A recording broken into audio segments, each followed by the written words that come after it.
This is a great painting. That is a great painting, huh? Yeah. This is a great room. Super. Beautiful the way you placed it. And there are frames. Yeah, no, I know them. You know them very well, huh? I know them. Of course. Well, you I sold all of them, yeah.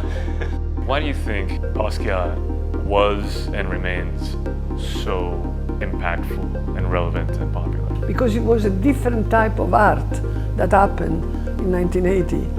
Particularly at that time, I went to PS1, and the big show had organized by Diego Cortés, and he was full of artists, and two of them I liked, Roberto Juarez and Jean-Michel Basquiat. The one of Jean-Michel, because it was written with a lot of letters. What was interesting was that it had to do with a new alphabet. I thought that I would like to find him, and I went to the house where he had the drawings, and there was a lot of drawings. There were no paintings. So I wanted to leave, and I said, well, listen, let's have a coffee. So we went to have a coffee, and we started to talk about my gallery. I want to have a show of yours. I said, you don't have any paintings. So he said, I'll show you some paintings.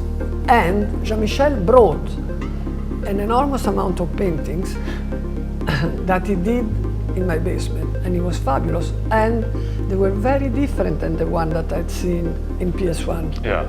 But I loved them. Was Jean-Michel, was he a sports fan? Why did he, because he painted boxers, he painted baseball players. Because he was an important first Afro-American artist.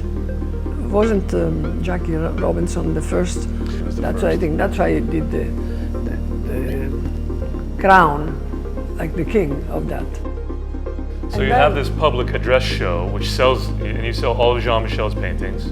And I already had sold everything because I knew all the collectors. This was Francesco Pellizzi, who was a friend of mine. Yeah. But he didn't buy them at the beginning. He made it afterwards.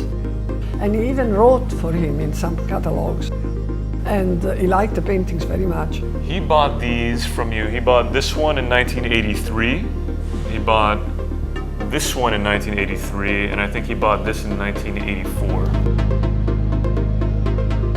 Can you take us through what it was like when you entered the studio, what it looked like, what it sounded like, the energy of it? Sometimes he would come to my office after 10 with a coffee and a croissant, and he would say, I'm sorry, I'm late. I said, you can come anytime. And what was it like? How did he work? Okay, one thing when he was there, for hours he was making the music. Over and over. I was going crazy, and I would bang up, stop, change the music. And he went on and on and on with the classical art, particularly Rabel. The paintings had to do with the public address, it did. Jean-Michel Basquiat, he was a philologist. He was particularly knowledgeable about a lot of things, even when he was young. That one is interesting because that has to do with colonization. And it obviously has to do with his position of being black. About the slaves, he knew about it a lot because he came from Haiti. What I particularly like of this painting is that this became beyond being a painting. On the reverse of it is inscribed to Glenn O'Brien. Really? Because he had worked with him at the beginning. Yeah.